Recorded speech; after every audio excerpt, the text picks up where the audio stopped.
चादर में लिपटने वाले, उठो, अब खबरदार करने लगो और अपने परवरदिगार की बड़ाई बयान करो और अपने कपड़े पाक रखो और शिर्क की गंदगी से तो अलग ही रहो और इस नियत से एहसान न करो कि उससे ज्यादा के ख्वाहा हो और अपने परवरदिगार की खातिर सब्र करते रहो।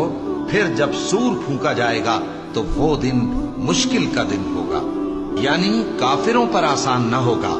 मुझे उस शख्स से समझ लेने दो जिसको मैंने अकेला पैदा किया और मैंने उसको बहुत सा माल दिया और हर वक्त हाजिर रहने वाले बेटे दिए और उसको हर तरह के सामान में वुसअत दी, फिर भी लालच रखता है कि मैं उसे और ज्यादा दूं। ऐसा हरगिज नहीं होगा। ये हमारी आयतों का बड़ा मुखालिफ रहा है। मैं इसे एक बड़ी चढ़ाई चढ़ाऊंगा। इसने गौर फिक्र किया और एक बात ठहरा ली, ये मारा जाए, इसने कैसी तजवीज की, फिर ये मारा जाए, इसने ये कैसी तजवीज की। फिर इसने निगाह की, फिर त्योरी चढ़ाई और मुंह बिगाड़ा, फिर पीठ फेर कर चला और तकब्बुर किया।